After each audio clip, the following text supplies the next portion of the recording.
उधर से मुझे कोई मेल नहीं आया है कि मुझे निकाल दिया गया है। हालांकि जो व्हाट्सएप ग्रुप हैं चैनल के, जिसपे हम लोग खबरें डालते थे, उन व्हाट्सएप ग्रुप पे जब मैंने वो जो मेरा सोशल मीडिया में लेटर है वो मैंने पोस्ट कर दिया सारे एम्प्लॉइज के लिए और वीडियो डाल दिया, तो उसके बाद खटाखट घबरा के उन तमाम ग्रुप से मुझे रिमूव कर दिया एडमिन ने। रंजीत जी का मैं बहुत नाम लूंगा। अभी रंजीत जी नवभारत टाइम्स में चले गए हैं, हिंदी में, वहाँ बड़ी पोस्ट पर शायद हेड कर रहे हैं। उनका बहुत समर्थन रहता था मुझे, क्योंकि वो जितने भी काम करने वाले लोग होते थे उनको आगे बढ़ाते थे वो। तो उनको यूपी चैनल का हेड बनाएगा, उन्होंने मुझे भेज दिया। तो 2017 तक तो चैनल ठीक ठाक चलता रहा, पत्रकारिता करता रहा कि करप्शन की खबर है, क्राइम की खबर है, तो चैनल दिखाता था। जैसे 2017 में गायत्री प्रजापति मिनिस्टर थे तो उनके खिलाफ चैनल बहुत चीजें चलाता था। सरकार की जो पॉलिसीज अगर सही नहीं होती थी उनको चलाता था।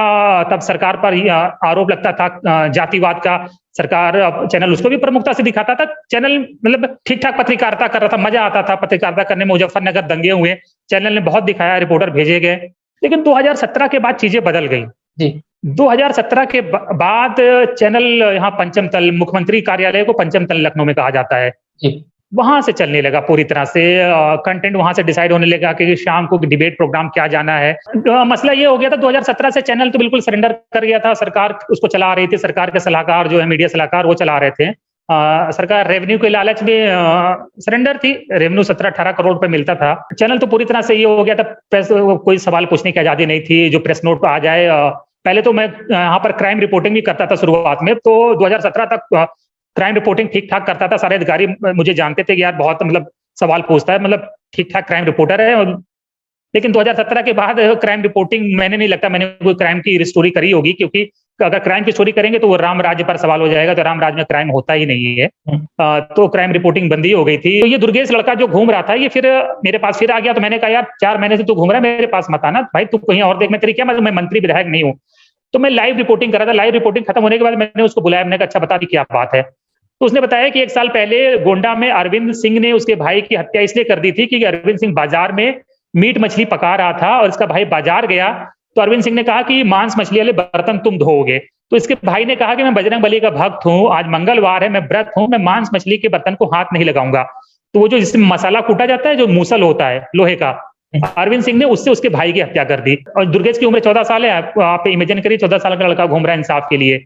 बाप मेंटल है, माँ उसकी विकलांग है और दुर्गेश खुद विकलांग है। कई दिनों से कई पार्टियों के चक्कर लगा रहा है वो। तो वो रोने लगा। अब रोने लगा तो यार मुझे लगा कि मुझे पता था ये वीडियो बना रहा हूँ तो ये इसका खामियाजा मुझे भुगतना पड़ेगा, पसंद नहीं आएगा। लेकिन मैंने कहा जो होगा देखा जाएगा। फिलहाल तो मैं इसका वीडियो बनाता हूँ, चैनल पे स्टोरी भेजूंगा, नहीं चलेगी मैं अपने इसको फेसबुक पे डाल दूंगा कि कुछ अधिकारी देख लें, जिम्मेदार अधिकारी देख लें, इसका संज्ञान लें, इसकी कुछ मदद कर दें। उसमें मैंने ना योगी जी को कुछ कहा, ना सरकार को कुछ कहा, ना भाजपा को कहा, ना किसी नेता मंत्री विधायक का नाम दिया। मैंने सिर्फ यही कहा कि जिम्मेदार अधिकारी वीडियो देखें, इस बालक की मदद करें। उसकी जेब में मैंने टटोली तो 100-200 रुपए पड़े हुए थे, वहीं बेंच पे वो सो जाता है। तो मैंने 2-4 लोग खड़े थे, उनसे 100-200 रुपए दिलाकर उसकी 400-500 रुपए की मदद भी कराई। वो वीडियो वायरल हो गया, सब ऑफिस में परेशान हो गए। असाइनमेंट हेड या इनपुट हेड है दीपांकर नंदी जी, उनका मुझे कल सुबह फोन आया, यार अनिल तुमने वो जो वीडियो बनाया है क्या है उसमें। मैंने कहा आपने देखा है उस वीडियो को? तो कह रहे देखा नहीं, तो मुझे लिंक भेजो मैं देखता हूं। मैंने कहा आपने देखा नहीं, खाली आप परेशान हो गए। मुझे मेल आ गया कि आपने संस्थान की सोशल मीडिया गाइडलाइंस का उल्लंघन किया है, आपके इस वीडियो से सरकार असहज स्थिति में आ गई है। ये लिखा हुआ है, सरकार असहज स्थिति में आ गई। ये किसने भेजा आपको मेल? ये मुझे इनपुट से पुनीत पुष्कर ने मेल किया था। वो डिप्टी हाँ, इनपुट में डिप्टी हैं वो, पुनीत पुष्कर। अरे भाई चैनल, सरकार असहज स्थिति में आ गई है तो चैनल ने सरकार को सहज करने का ठेका लिया हुआ है। सरकार पीआर देख रहा है कि सरकार असहज नहीं होनी चाहिए, हम आपको मैनेज करेंगे, सहज स्थिति में रखेंगे।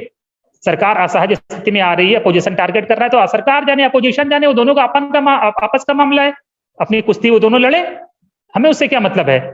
और फिर दीपांकर नंदी का जब फोन आया था, मैंने कहा कि कुछ पत्रकारिता बची है कि नहीं, 2-4% भी करने दोगे पत्रकारिता कि नहीं करने दोगे, कि बिल्कुल केचुआ चाहते हो, रीढ़ की हड्डी निकाल दी जाए। तो मुझे लगा कि ये लोग इस बार इन लोगों की रीढ़ में दम, क्योंकि मनोज गैरोला जब से आए हैं चैनल, जब तक संजय कुलश्रेष्ठ संपादक थे तब तक चैनल ठीक था। ये मनोज गैरोला आए हैं, इनका कोई, अब ये मैनेजिंग एडिटर है, इनका कोई पत्रकारिता का इतिहास भूगोल नहीं है। ये कहीं उत्तराखंड से आए हैं, कहीं काम करते होंगे और 15-20 लाख सैलरी है। ये पूरी तरह चैनल इन मनोज गैरोला के आने के बाद चैनल ने सरेंडर किया है। बिल्कुल सरकार ने बैठने को कहा, चैनल लेट गया सरकार के आगे कि आप बैठने को कह रहे, हम तो बहुत अच्छा लेटते हैं, आप देखिए मालिकान हमारे लेटने की अदा। तो ये मनोज गैरोला के आने के बाद चैनल पूरी तरह से लेट गया है ये। तो मैंने कहा कि तुम्हारी नौकरी को मैं निकालता हूं, क्योंकि सुबह कॉन्कॉल होती है। कॉन्कॉल आप जानते होंगे, मीडिया के व्यक्ति हैं कि दिन भर का एजेंडा कॉन्कॉल में सेट होता है कि आज क्या स्टोरी हम चलाने वाले हैं। सिर्फ मुसलमान से रिलेटेड स्टोरी लाओ, मुस्लिम इलाकों में जाओ, मुस्लिम स्कॉलर, मुस्लिम विद्वान, मुस्लिम सेलिब्रिटीज से बात करो, कुछ विवादित उनसे बुलवाओ। मेरे चक्कर में मुनव्वर राना लखनऊ में रहते हैं, मकबूल शायर हैं, मेरे इंटरव्यू की वजह से उन पर मुकदमा हो गया था। तो मैं बोला था कि फ्रांस में मैं होता तो भाई मैं उस टीचर को मार देता जिसने पैगंबर की शान में कुछ बोला था। हाँ। तो मैंने ये किया था, उसके बाद सारे चैनल भागे भागे गए हूं, उन पे फिर मुकदमा भी हो गया था उसको लेकर। ये मनोज गैरोला हर मीटिंग में इन्वॉल्व होता है, मॉर्निंग में सुबह, ये एडिटर इन चीफ है, ये हर मीटिंग में रहता है। बलरामपुर में घटना हुई थी, एक मुस्लिम लड़के पर आरोप लगा था हिंदू लड़के के साथ बलात्कार करने का। मैं उसकी रिपोर्टिंग के लिए गया था, मैंने बोला, वहां पाया वो प्रेम प्रसंग का मामला था। मैंने कहा सर इसमें ऐसा कोई लव जिहाद हिंदू मुस्लिम नहीं है, ये एक प्रेम प्रसंग का मामला है, दोनों का आपस में बहुत पुराना मसला था, दोनों बहुत इन्वॉल्व थे आपस में। तो मनोज गैरोला मुझे कहता है कि तुम अपनी जासूसी पत्रकारिता अपने पास रखो, चैनल जैसा चल रहा है उसको चलने दो, और उसके ये अल्फाज थे। तो ये डिसाइड करते हैं। देखिए ये चैनल तो कहाँ से चल रहे हैं, हिंदू मुस्लिम का एजेंडा सरकार को सूट करता है, सरकार कहती है चैनलों से उस पर चलाओ, और सरकार अगर कहती है 50% चलाओ, चैनल अपने आप को और ज्यादा लायबल सरकार का दिखाने के लिए उसको 100% चलाते हैं कि हमारे नंबर बढ़ जाएंगे। लास्ट ईयर 17-18 करोड़ रुपए का बजट था, news nation, news state, UP Uttarakhand दोनों का 17-18 करोड़ रुपए का। अभी तो नया सरकार आई है, कोई इलेक्शन है नहीं, सरकार इलेक्शन के दौरान ज्यादा पैसे देती है चैनलों को। तो नगर पालिका इलेक्शन आ रहा है तो चैनल को लग रहा है कि कुछ उंगलियां जो है तर होंगी। तो आप जैसे आप बता रहे हैं कि आपने पिछले कुछ सालों में कोई रिपोर्टिंग ऐसी नहीं की, क्राइम की रिपोर्टिंग, तो आप मान लीजिए कि क्या काम करते थे इन दिनों में? क्या चैनल आपको कुछ बोलता था कि आप कुछ करके आइए, कुछ करिए? मुसलमान में बस आजमगढ़ में बहुत जाता था, मुख्तार अंसारी पे स्टोरी करता था, अब्बास अंसारी पे करता था, अतीक अहमद पे ही। बस मुझे अब्बास अंसारी, मुख्तार अंसारी स्पेशलिस्ट बोला जाता था। अच्छा, तो आप तुम बहुत अच्छी स्टोरी करते हो। हाँ, अभी तो मैं आजमगढ़ गया था, मदरसों का सर्वे करने गया था। जब से यूपी में मदरसों का सर्वे का बात चल रही है, तो आजमगढ़ में गया था। ये डिजिटल प्लेटफॉर्म पे पड़ा हुआ है, न्यूज नेशन मदरसा सर्वे, डालेंगे आप तो मिल जाएगा। मदरसों का सर्वे में करने वहां पर गया था कि भेजा ये गया था कि मुझसे कहा गया था कि अच्छे मदरसे में नहीं जाना है, जो बिल्कुल थके हुए मदरसे हैं, बिल्कुल फालतू के, जहां जैसे टूटे फूटे, वहां जाना है, वहां से दिखाना है। तो मदरसे मैंने ढूंढे, भाई नौकरी करनी है तो करना ही पड़ेगा। तो मैंने जाके वो बिल्कुल बदहाल मदरसे ढूंढे, उनको 1-2 का सर्वे किया। तो वहां पता चला 1000, 1500, 2000 की सैलरी पाते हैं टीचर। तो जहां जिस मदरसे में 2000 सैलरी पाएगा, वहां आइंस्टीन तो पढ़ाएगा नहीं, तो वहां 2000 वाला ही पढ़ाएगा। तो जाहिर बात है, जब उनको कुछ नहीं आएगा, बच्चों को क्या आएगा। मैंने करके भेजा कि किसी को कुछ नहीं आता। चैनल में बिल्कुल जश्न हो गया कि शानदार रिपोर्ट आ गई, जैसा चाहते थे वैसा आ गई। हाँ, उसमें हमें चैनल क्या करता, ये दिखाना है कि सरकार के सर्वे को सही ठहराना है कि मदरसे सब किसी काम के नहीं है, बकवास हैं, और सरकार जो सर्वे कर रही है सही कर रही है। ये एजेंडा चलाना है, बिल्कुल सब इसी पे होता है। आप डिजिटल पे चले जाइए, न्यूज नेशन के डिजिटल पे एक्स मुसलमान वर्सेज वर्तमान मुसलमान, उनके भी डिबेट कराते थे। अब जब एक्स मुसलमान है, अगर हिंदू हो गया है, वर्तमान मुसलमान से डिबेट करेगा तो जाहिर बात है गाली तो देगा इस्लाम को। वो एक्स मुसलमान वर्सेज वर्तमान मुसलमान, उनके भी डिबेट कराते थे। अब जब एक्स मुसलमान है, अगर हिंदू हो गया है, वर्तमान मुसलमान से डिबेट करेगा तो जाहिर बात है गाली तो देगा इस्लाम को। वो आप बता रहे थे कि जो इस समय की जो मेन मुद्दे हैं, जैसे भ्रष्टाचार के मुद्दे हैं, विकास का मुद्दा है, जो सड़क का मुद्दा है, जो जनता से जुड़े मुद्दे हैं, वो आपको करने से रोका जा रहा था। चैनल बार बार चाह रहा था कि आप डाइवर्ट होकर हिंदू मुस्लिम करें ताकि सरकार का एजेंडा साबित हो। राइट, मुझे ही नहीं रोका जा रहा था, सबको रोक दिया गया था। हमारा जैसे अलग अलग जिलों में रिपोर्टर, मेरठ वाला है और गोरखपुर का रिपोर्टर, उसे लगातार नेपाल बॉर्डर के मदरसों में भेजा जाता है कि वहां से ढूंढ के लाओ, देशद्रोही मदरसों को ढूंढो। मेरठ वाले से कहा जाता है तो मुजफ्फरनगर चले जाओ, देशद्रोही मदरसे ढूंढो, मुसलमानों के खिलाफ लाओ, मुस्लिम इलाकों में जाके मुसलमानों के वॉक्स पॉप लाओ। और कई बार तो मुझे यादव नाम होने की वजह से मुझे किसी पार्टी से अटैच कर देते थे कि तुम उस रिपोर्टर की तरफ बात मत किया करो। मैंने कहा ठीक है, मेरा नाम यादव है तो मैं उस पार्टी से रिलेटेड हूँ। आप धीरेन्द्र पुंडीर हैं तो आप क्या भाजपा से रिलेटेड हैं, पांडे जी हैं तो क्या भाजपा से रिलेटेड हैं, अगर जाति के आधार पर पार्टियां तय होती हैं तो इस तरह की तो मानसिकता है। एक बार मैं कुछ हो गया था, शायद जम्मू कश्मीर में हुआ था, किसी हिंदू पे रेप का आरोप लगा था, किसी मुस्लिम का, ऐसे ही कुछ हुआ था हिंदू मुस्लिम, मुझे याद नहीं आ रहा।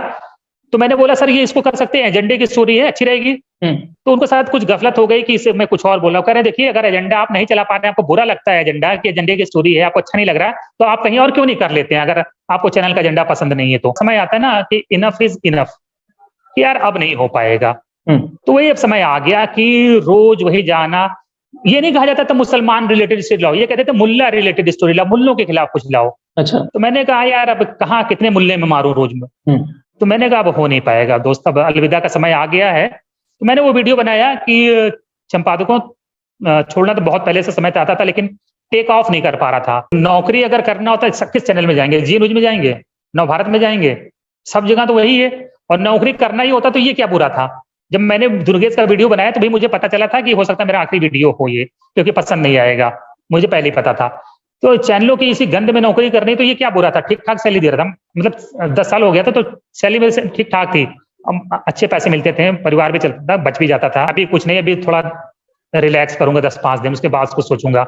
ये जो वजन है ना, लग रहा है कई कुंटल वजन जो है कंधों से उतर गया है। फिर मैं भी कहने लगा था कि बिल्कुल राम राज्य है, मुख्यमंत्री ने कड़ा आदेश दे दिया है, मुख्यमंत्री ने कार्रवाई के आदेश दे दिए हैं, मुख्यमंत्री ने गंभीरता से लिया है, संज्ञान लिया है, मुख्यमंत्री किसी को बख्शेंगे नहीं, मुख्यमंत्री किसी को छोड़ेंगे नहीं, मुख्यमंत्री जीरो टॉलरेंस पे बात करते हैं, मुख्यमंत्री ने सख्त संदेश दे दिया है, अफसरशाही पे लगाम लगा दी है। मैंने भी फिर बोलना शुरू कर दिया, भारत में रहना है तो वंदे मातरम कहना है।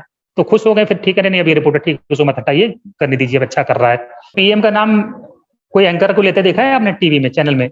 जब वहां दिल्ली में बैठे लोग नहीं ले पाते, रिपोर्टर कहां से लेगा। कई बार बोला कि सर अच्छा स्टोरी कर सकते हैं, हाँ हाँ करते हैं, देखते हैं, ठीक है और कुछ बताओ। जब तक मुसलमानों से रिलेटेड ना बताओ तब तक और कुछ बताओ, और कुछ बताओ। जब मुसलमान बोल दो वाह वाह, तब कॉल में जो सीनियर रहता है वो रिपोर्टर का मुंह चूम लेता है। तो जब मुसलमान बोल दो वाह वाह, तब कॉल में जो सीनियर रहता है वो रिपोर्टर का मुंह चूम लेता है।